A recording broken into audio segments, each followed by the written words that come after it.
પ્રભુ ઈસુના જીવંત અને પવિત્ર ત્રિએક નામમાં વાલા ભાઈઓ અને બહેનો, આપ સર્વને લોગોસ બાઇબલ સ્ટડી તરફથી હું આપ સર્વને પ્રેમી સલામ પાઠવું છું. અને આજે 2025ના વર્ષનો 140મો દિવસ 20મી મે 2025 અને મંગળવારનો આ નવો દિવસ આપણા જીવનોમાં પ્રભુએ બતાવ્યો માટે પ્રભુનો ખૂબ આભાર માનતા પ્રભુના નામને ધન્યવાદ આપું છું.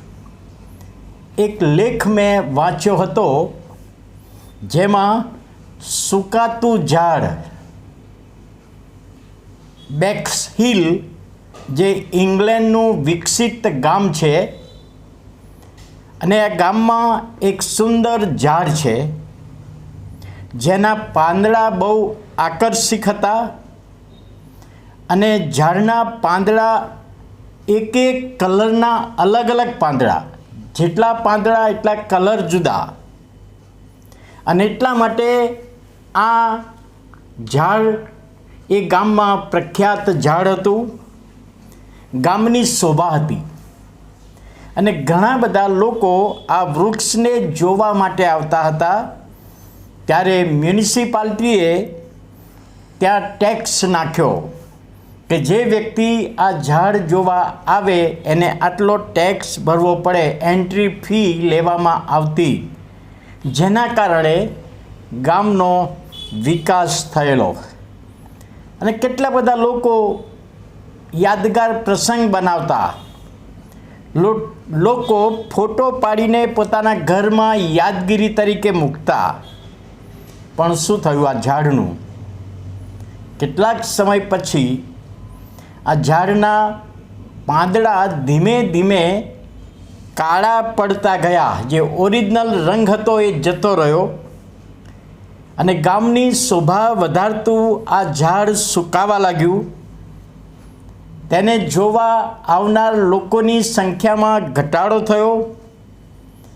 કેમ પાંદડા કાળા પડે છે તેના માટેની ખાસ ટીમ બનાવી, ઇન્ક્વાયરી કરવાને માટે, શોધવાને માટે કયું કારણ છે, અને નિષ્ણાંતોને આ જવાબદારી સોંપવામાં આવી.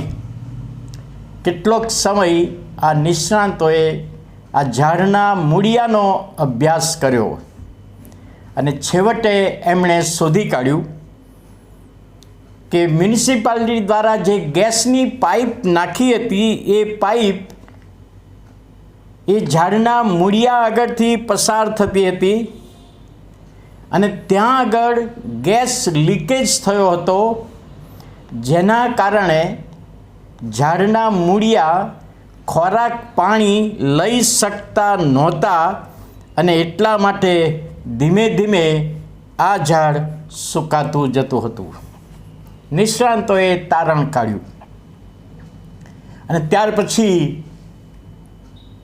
એની જે આગળ તપાસ કરી એમાં એ ગેસની પાઇપ એ જગ્યાએથી બદલવામાં આવી અને થોડા સમય પછી એ મૂળિયા ખોરાક લઈ શક્યા, પાણી લઈ શક્યા અને ધીમે ધીમે જે ઓરિજિનલ કલર હતો એ કલર આવ્યો. આ જ્યારે લેખ મેં વાંચ્યો ત્યારે મને પણ પ્રભુનું વચન યાદ આવ્યું. યોહાનની લખેલી સુવાર્તા તેનો 15મો અધ્યાય અને 4th કલમ, તમે મારામાં રહો અને હું તમારામાં રહું. પ્રભુ ઈસુએ શિષ્યોને આ આજ્ઞા આપી, સૂચના આપી કે તમે મારી સાથે સંબંધ રાખો અને તો તમે ફળ આપી શકશો. જો તમે મારી સાથે સંબંધ નહીં રાખો તો તમે ફળ આપી શકશો નહીં. તમારે ખોરાક પાણીની જરૂર છે, આત્મિક ખોરાક પાણી, અને મારા વચનોની મારફતે તમને ખોરાક મળશે, આનંદ જીવનનું પાણી મળશે, તો તમે ટકી રહેશો અને આત્મિક વિકાસ તો થશે. અને ઘણી બધી વખતે આપણી મંડળીઓમાં એવું આપણે જોઈએ છીએ ઉપરથી બહુ સારી દેખાતા બાબતો ઈશ્વરની સાથે, પ્રભુ ઈસુની સાથે સીધો સંબંધ નહીં હોવાને કારણે ધીમે ધીમે એ જીવનો સુકાતા જાય છે.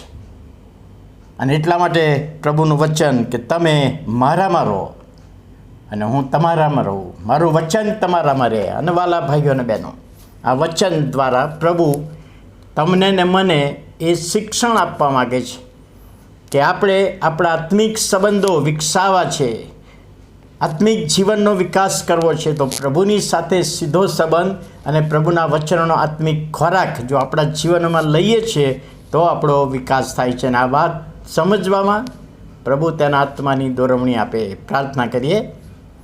વાલા પ્રભુ, અમે આભાર માનતા સ્તુતિ કરીએ છીએ આજના નવા દિવસની ભેટને માટે, આજનું વચન, આજનું મનન, આજની બાઇબલ સ્ટડી સમજવામાં, અમારા આત્મિક વિકાસને માટે તમારી સાથે અમારો સીધો સંબંધ અને એ બાબત પ્રભુ આશીર્વાદિત બને એ વિનંતી અને પ્રાર્થના ઈસુ પ્રભુના નામમાં સાંભળો, માન્ય કરો.